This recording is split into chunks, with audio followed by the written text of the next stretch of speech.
오늘 방송을 시작하겠습니다. 말씀의 제목은 죽음과의 낭대부.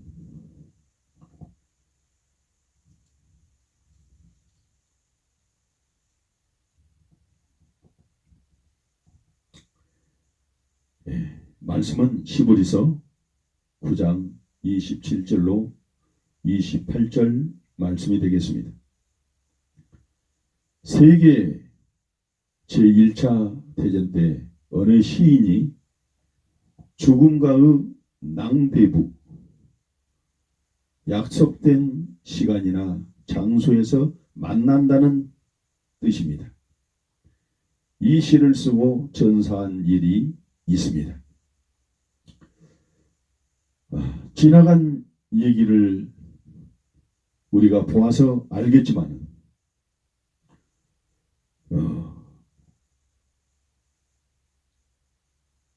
박근혜 대통령 때 세월호가 사고가 나서 많은 학생들이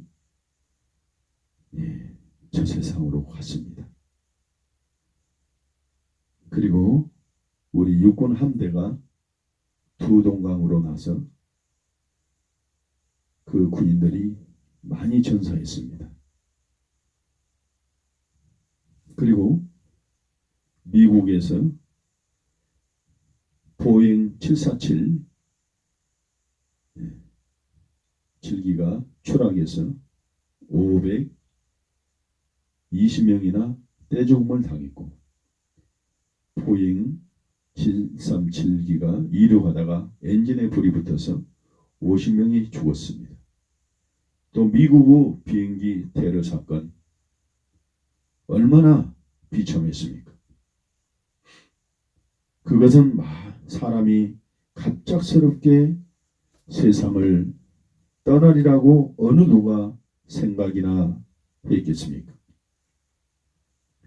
우리들은 예수님의 재림이 지체된다면 죽음과 낭대부를 가져야 합니다.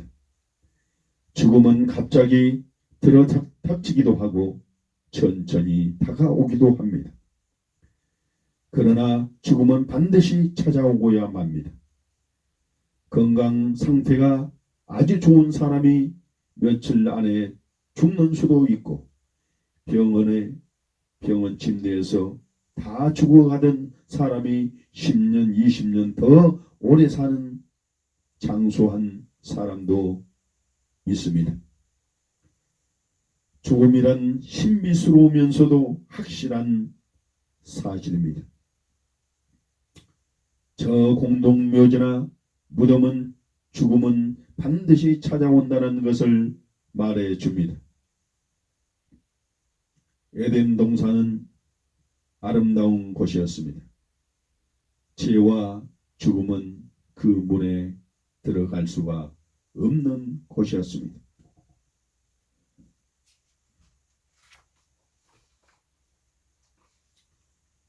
그런데 하나님께서는 아담과 이브에게 너는 이 동산에 있는 모든 나무 열매를 따 먹어도 좋지만 한 가지만은 먹지 말라. 만일 그 나무 열매를 먹는 날에는 정령 죽으리라고 말씀하셨습니다. 그러나 그들은 하나님의 말씀에 불순종하고 그 금지된 열매를 따먹고 그 순간 영적으로 죽었습니다. 그리고 나서 육신적으로도 서서히 죽어가기 시작했습니다. 우리도 다 비슷한 가정을 밟고 삽니다. 하나님은 아담부터 노아까지 9사람의 이름을 적으셨는데 그들 중에 한 분이 에녹입니다. 에녹은 죽음을 보지 않고 하늘로 옮겨갔습니다. 그리고 모두 죽었다는 말이 계속되는데 이 기록은 정령 죽으리라고 하신 말씀이 실현된 사실을 보여줍니다. 열왕기 왕에 보면은 어느 왕이 살다 치리하다 죽었다. 살다 치리하다 죽었다. 는 말이 계속됩니다. 하나님은 모세에게도 내가 죽을 때까지 다가온다고 말씀하셨고, 에스겔에게는 범죄하는 영혼은 죽으리라고 말씀하셨고, 히스기야 왕에게는 너는 내 집에 유언하라. 내가 죽고 살지 못하리라. 이사야 38장 1절에 말씀하셨습니다. 예수님께서도 죽음에 관해 종종 말씀하셨습니다. 한 거지가 죽어 아브라함의 품에 안기었다고 말씀하시고, 한 부자는 죽어 지옥으로 떨어진 사실을 말씀하셨습니다. 누가복음 16장 13절로 31절에 또한 어리석은 한 농부에게 오늘 밤 잠잘 때 죽으리라는 말씀을 하셨습니다. 누가복음 12장 13절 21절에 또 바리새인들에게 그들이 지약 중에 죽으리라. 요한복음 8장 24절에 또 말씀하셨습니다. 성경은 많은 무리의 죽음도 말씀하셨습니다.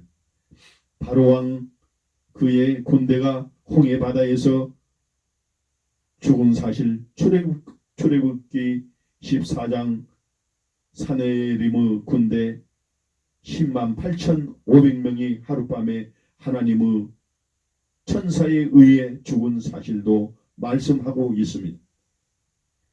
열왕기하 19장 35절에 36절 성경은 아마게돈 전쟁 때 수백만의 사람이 죽을 것을 예언하고 있습니다.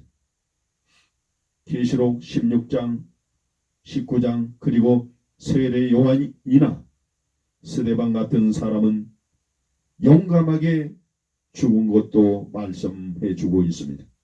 바울은 간제와 같이 부음이 되어 언제고 죽을 준비가 되었다고 고백했습니다. 죽음에 관한 말씀은 성경 장장마다 기록되어 있습니다. 만일 예수님이 공중에 재림하실 때 우리가 살아있게 된다면 우리는 죽음을 보지 않는 채 번데기가 나비가 되듯이 호련히 변화되어 들리어 올라가게 될 것입니다. 그때 옆에 참여하는 성도는 얼마나 영광스럽겠습니까? 두 번째로 죽음의 기원에 대해서 말씀하겠습니다.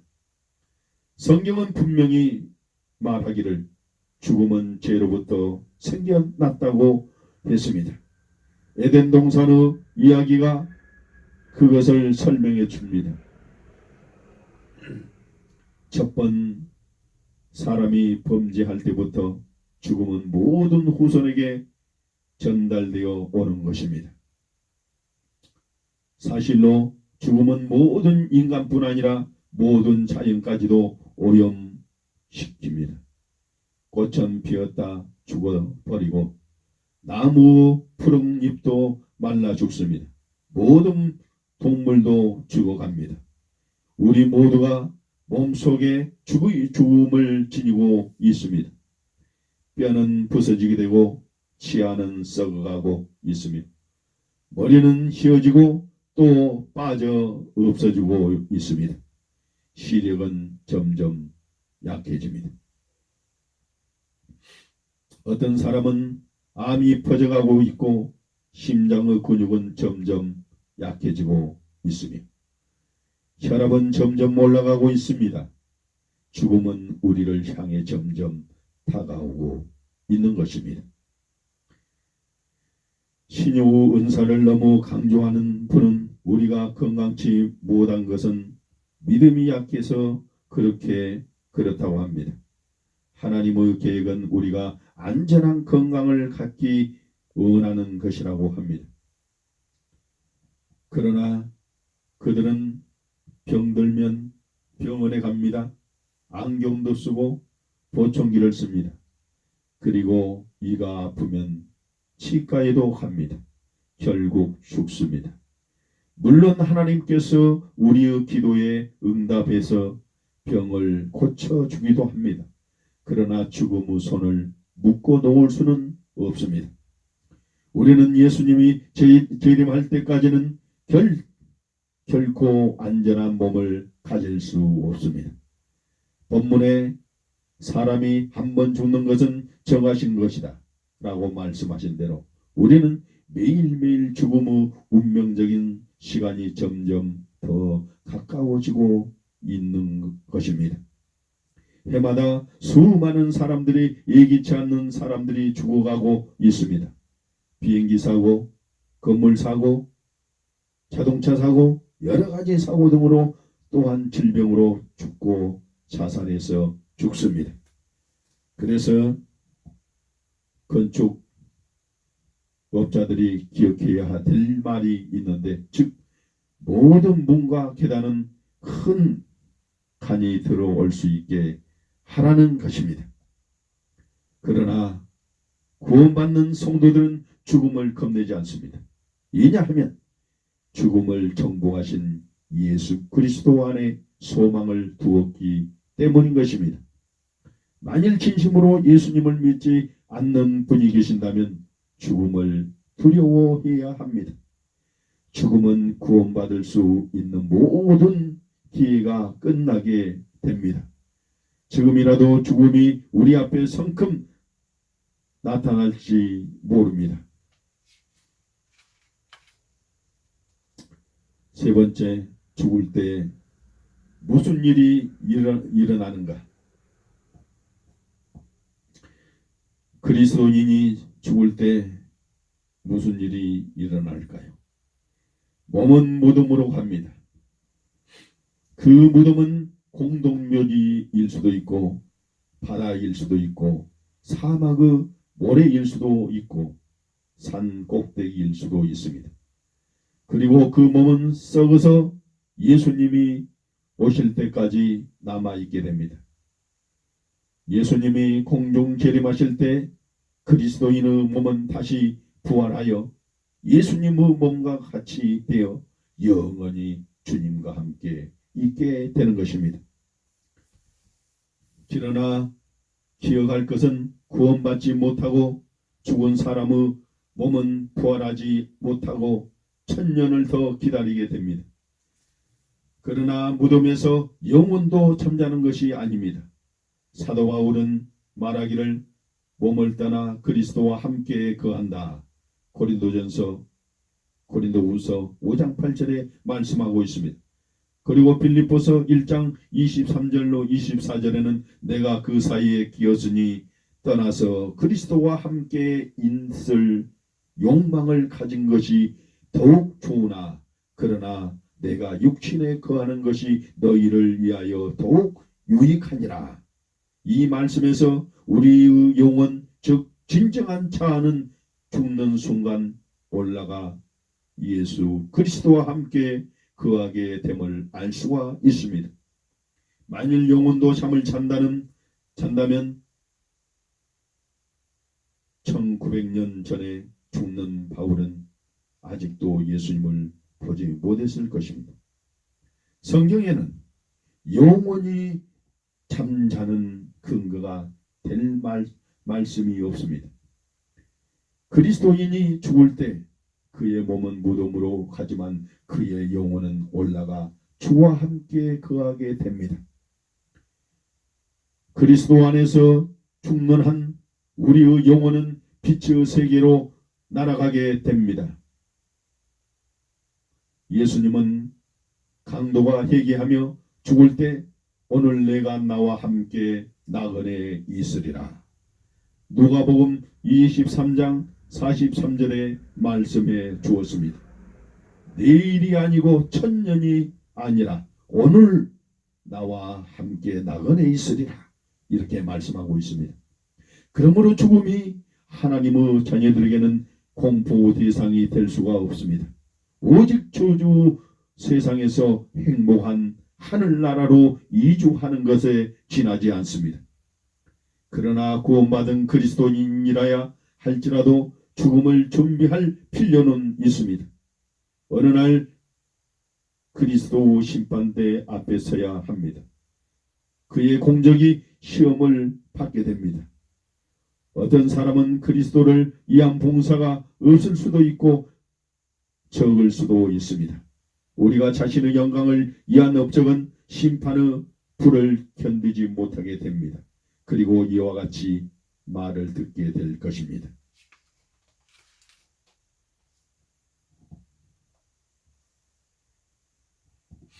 너는 예수님의 공로 때문에 천국에 들어갈 수 있으나 주님을 위해서는 아무것도 한 것이 없기 때문에 너 받을 상급은 없느니라고. 어떤 사람은 하나님의 영광을 위해서 일하지 않습니다. 해가 지면 함께 사라져 없어질 것을 위해 생을 허비하는 사람들이 있습니다. 지위와 재물과 쾌락을 얻는 데만 생애를 허비하는 이가 있습니다. 마침내 자기를 구원해 주신 주님을 위해서는 아무 한 것도 없이 빈손으로 주님 앞에 서게 된다는 것입니다. 만일 여러분 중에 이런 삶을 산다면 죽을 준비가 됩니까? 만일 여러분 중에 이런 삶을 산다면 죽을 준비가 필요하지 않겠습니까? 빈손으로 주님을 만나게 된다면 이제부터라도 그를 위해 바쁘게 일해야 되지 않겠습니까? 그리고 죽음이 닥쳐오면 더 이상 영혼을 구원하는 일을 할 수가 없다는 것을 기억해야 됩니다. 사랑하는 자식을 구원하지 못한 채 죽지는 않겠습니까? 예수님은 말씀하시기를 때가 아직 낮침에 나를 보내신 이의 일을 우리가 하여야 하리라. 밤이 오리니 그때는 아무도 일할 수 없느니라. 요한복음 9장 4절에 말씀하고 있습니다. 잃어버린 죄인이 죽을 때는 무슨 일이 생기는가? 누가복음 16장 2절로 23절에 부자는 죽어서 장사됨에 저가 음부에서 고통 중에 눈을 들어 라고 한 말씀을 읽을 수 있습니다. 그리스도를 거절한 사람이 죽을 때는 고통을 의식하게 됨을 알 수 있습니다. 그 몸은 무덤으로 가고 그 영혼은 고통의 장소로 가게 됩니다. 후에는 몸이 부활하여 영혼과 다시 합쳐지는 때가 옵니다. 그리고 나서 그 죄인은 마귀와 그 사자들을 위하여 예비된 불못에 던지어져서 극심한 고통이 시작됩니다. 네 번째로 죽은 후에도 구원을 받을 기회가 있을까? 그 해답은 결단코 아니오입니다. 전도서 11장 3절에 나무가 나무로나 북으로나 쓰러지면은 그 쓰러진 곳에 그냥 있으리라고 말한 말씀이 있습니다. 사람이 죽으면은 구원 받았든지 멸망받았든지 영원히 그대로 있게 됩니다. 죽은 후에 회개할 기회가 없습니다. 복음을 들을 수 없고 긍휼을 베푸는 자도 없습니다. 죽은 후에 불신자에게는 심판과 저주와 고통밖에 남는 것이 없습니다. 아브라함이 지옥에 떨어진 사람에게 말하기를 너희와 우리 사이에는 큰 구렁이 끼어 있어 여기서 너희에게 건너가고자 하되 할 수 없고 거기서 우리에게 건너올 수도 없게 하였느니라.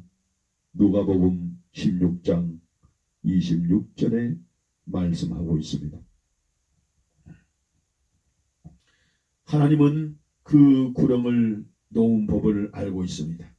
하나님은 지구와 태양 사이를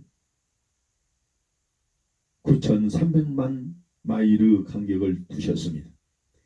영원한 멸망에 떨어진 죄인은 천국과 지옥 사이의 구렁에서 지옥편에 영원히 머물게 됩니다. 하나님은 지금 당신이 그리스도께 나오라고 간절히 부르고 계십니다. 죽은 후에는 또 다른 기회가 없습니다. 다섯 번째로, 죽는 자리에서 한 회개는 어떤가?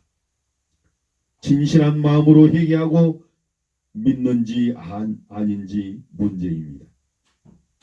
죽기 전에도 진심으로 회개하고 믿음은 구원받습니다. 그것은 무엇으로 알 수 있는가 하면 침상에서 한 약속대로 사는지 안 사는지 보면 알 수가 있습니다.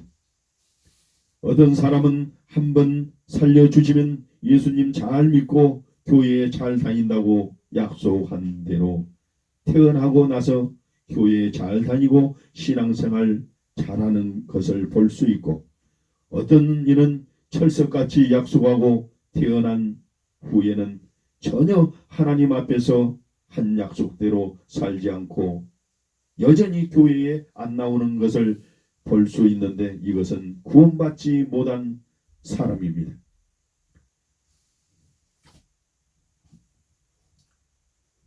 어떤 사람은 이렇게 다급할 때는 예수님을 찾다가 평안해지면 변해버리는, 이것은 진정한 믿음이 아닙니다. 기회가 지나기 전에 진심으로 예수님을 영접하시고 확실한 구원을 받으시기 바랍니다. 여섯 번째로, 항상 있는 죽음의 가능성. 죽는 사람의 절반 이상이 갑자기 당한 죽음이라는 것입니다. 교통사고, 비행기 사고, 전쟁, 자살, 강도, 심장마비 등 모두 예기치 못했던 갑작스런 죽음이기 때문에 살려달라고 고함을 못 치고 회개할 기회도 없이 죽어 준비 없이 하나님을 대면한다는 것입니다. 그러나 구원받지 못했다고 원망하거나 변명할 수 없습니다.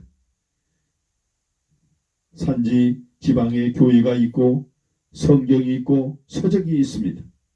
복음은 강단에서 라디오와 TV에서도 전파되고 있습니다. 특히 한국의 사람들은 변명할 길이 없습니다. 잠언서 29장 1절에 자주 책망을 받으면서도 목이 곧은 사람은 갑자기 패망을 당하고 피하지 못하리라고 말씀하고 있습니다. 지금 예수님께 나와 구원 받으시기 바랍니다.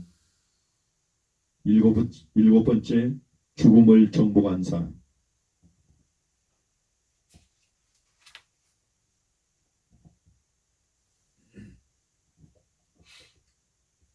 우리 주 예수님은 요셉의 무덤에서 부활하실 때 나와 여러분을 위해서 죽음을 정복하셨습니다.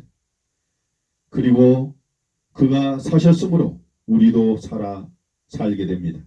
우리의 몸은 예수님이 공중에 재림할 때까지 무덤에서 잠을 자게 될지라도 우리의 영혼은 죽을 때 그의 계신 곳에 올라가게 됩니다. 그러므로 죽음은 그리스도인에게 두려움으로 사로잡을 수 없습니다. 죽음이 올 테면 오라고 하십시오. 그리스도인은 그것을 비웃을 수 있습니다. 죽음은 제약된 세상에서 천국으로 이사하는 것 지나지 않습니다. 가장 훌륭한 사건이 될 수 있습니다. 신자에게 있어서 죽음은 찬물을 건너는 것도 아니며 차디찬 손으로 목을 누르는 것도 아니며 얼굴에 얼음같이 찬 기운을 불어대는 것도 아닙니다. 그것은 치유와 슬픔과 실망의 끝입니다. 염려와 근심에서 완전히 해방되는 순간입니다. 바울은 말하기를 내가 사는 것이 그리스도니 죽는 것도 유익하니라.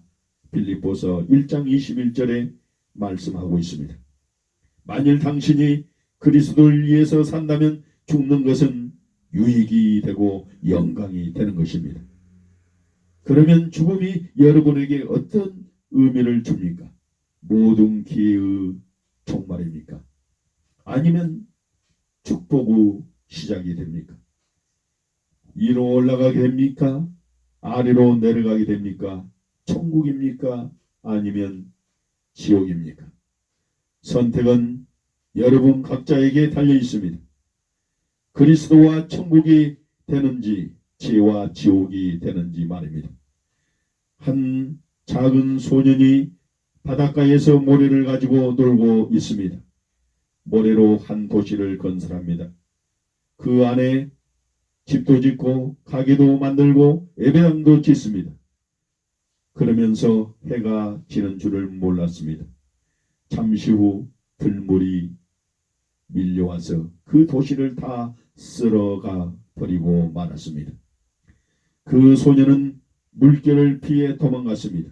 그 소년의 큰 형이 달려와 실망에 찬 동생을 안아다 안전한 곳에 놓고 또 집으로 데리고 갔습니다. 이와 같이 우리도 시간이라는 모래 위에 놓고 놀고 있는 것입니다.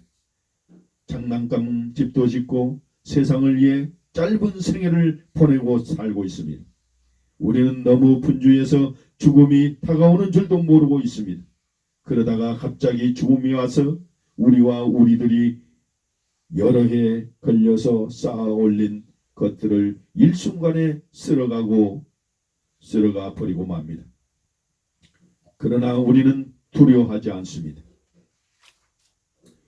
우리의 큰형님 되시는 예수님께서 그것을 다 알고 계십니다.